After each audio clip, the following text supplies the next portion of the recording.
Hi friends, welcome to Telugu bachelors kitchen. ఈరోజు మనం చేసుకునేది చక్రాలండి. అదే కొన్ని సైడ్ జంతికలు, మురుకులు అవి ఇవి అంటారు కదా, అది సేమ్ మన ఇంట్లో ఎట్లా చేసుకుంటామో అది నేను చూపిస్తాను కొంచెం పిండితో. యాక్చువల్లీ దీనికి కొలత ఏంటంటే ఒక్కొక్కళ్ళు ఒక గ్లాసు శనగపప్పుకి 3 గ్లాసులు బియ్యం వేసుకుంటారు, 2 గ్లాసులు బియ్యం వేసుకుంటారు. ఇక్కడ నేను మాత్రం 1:1 తీసుకున్నా, అంటే గ్లాసు శనగపప్పుకి గ్లాస్ బియ్యం.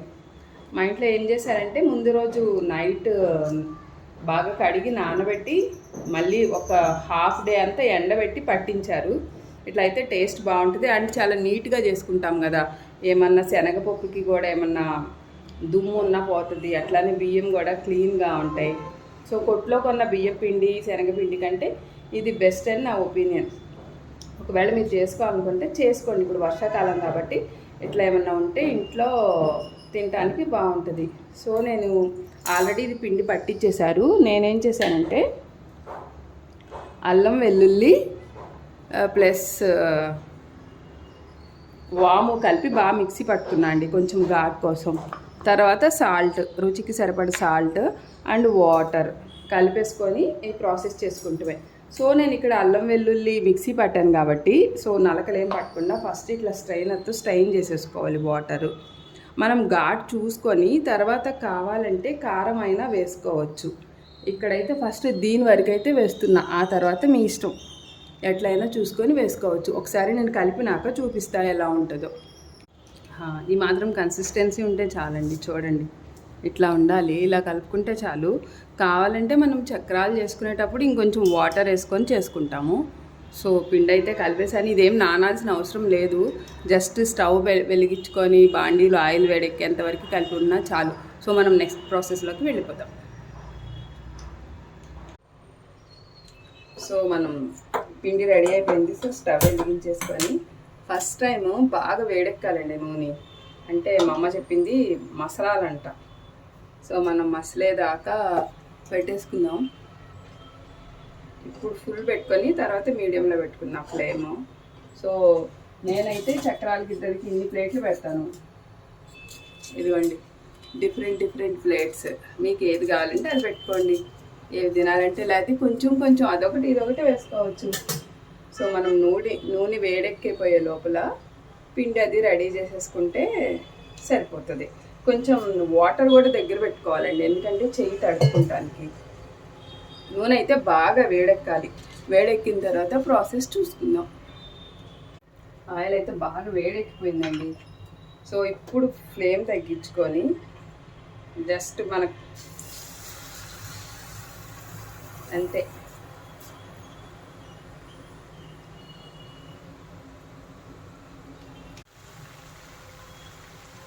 ఇదిగోండి ఇట్లా వేడెక్కేటప్పుడు నేనైతే, మీరు గెరెట్తోనైనా తిప్పచ్చు, ఏదైనా తిప్పచ్చు. నాకైతే ఇది ఈజీగా ఉంటుంది తీయటానికైనా తిప్పటానికైనా.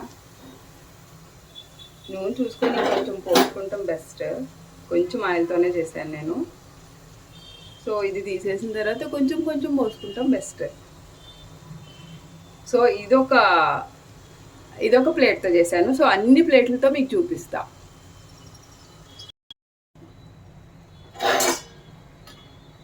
సో బాగా కాలిపోయిందండి, చక్కగా ఎర్రగా కాలిపోయింది. సో నేను ఈసారి వేరే ప్లేట్ పెట్టి చూపిస్తున్నా.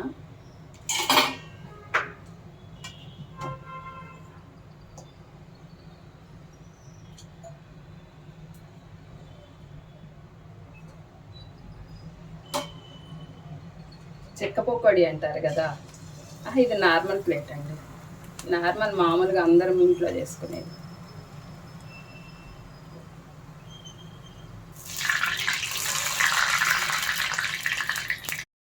ఫాస్ట్ కావాలని 2 బాండీలు పెట్టానండి, ఎందుకంటే చక్రాలు కొంచెం లేట్గా అవుతాయి కాబట్టి. సో దీంట్లో ఒకసారి అయితే వేస్తే అయిపోతుంది. ఇది చిన్నది కాబట్టి కొంచెం చిన్నగా వేసుకోవచ్చు. మనం ఈ కాలే లోపల అది చక్రాల గిద్దలు అంటాం మేము, మీరేమంటారో మరి కామెంట్ చేయండి. ఇది కాలే లోపల వాటిలో పిండి రెడీ చేసుకొని పెట్టుకుంటే ఫాస్ట్గా అయిపోతుంది. ఇది కాలే లోపల ఈ నూనె వేడెక్కుతుంది. ఫస్ట్ టైం మాత్రం బాగా వేడెక్కాలండి, అంటే ఇట్లా సెగలు రావాలి. నెక్స్ట్ టైం నుంచి వేసుకునేటప్పుడు సిమ్లో పెట్టండి, తర్వాత మీడియంలో పెట్టి కాల్చుకోవాలి.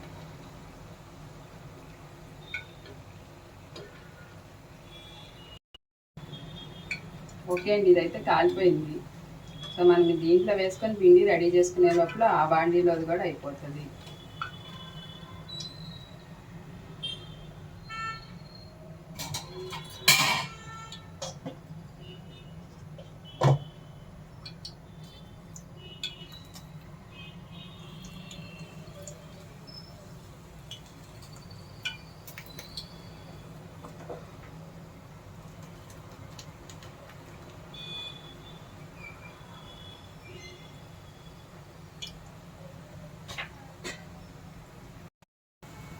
ఈ బాండీలో నూనె కూడా వేడెక్కిపోయిందండి. సో నేను దీంట్లోకి గట్టి పకోడీ అంటారు కదా, ఇదిగోండి ఇలా రిబ్బన్ పకోడీ.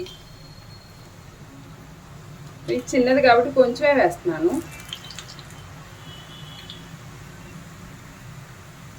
లేకపోతే మళ్ళీ నూనె పొంగిపోతుంది. సో ఇది కాలే లోపల ఇది కాలిపోతుంది.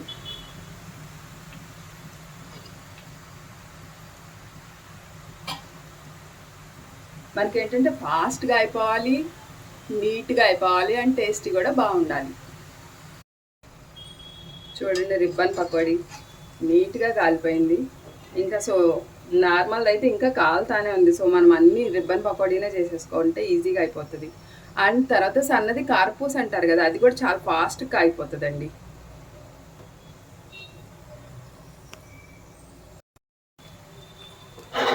చూడండి రెండు బాండీల్లో నేను రిబ్బన్ పకోడీనే వేసా, ఎంత నీట్గా కాలుతున్నాయో.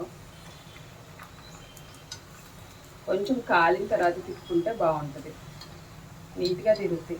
ఒకవేళ మీకు ఈ పూరీలు దాంతో కుదరలేదనుకోండి, నార్మల్ చిల్లులు గెరెట్తోనే తిప్పేసుకోండి.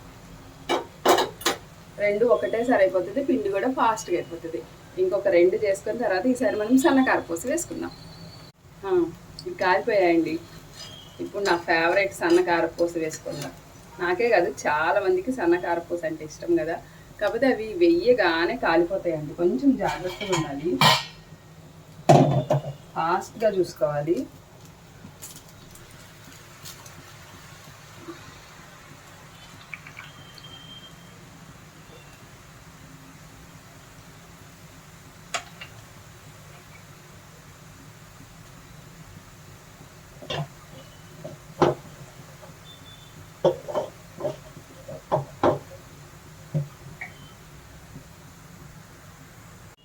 ఇవతలు చిన్న బాండీలో కాలేలోపు పెద్ద బాండీలో వేసుకుంటే ఇంకా అయిపోతుందండి.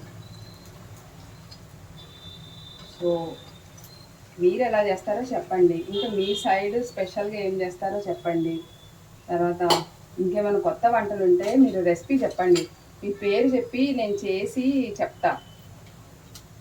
కొత్త వాళ్ళు నేర్చుకున్నట్టు ఉంటుంది, మీకు కూడా మీ రెసిపీ మర్చిపోకుండా ఉంటారు కదా. ఏమంటారు?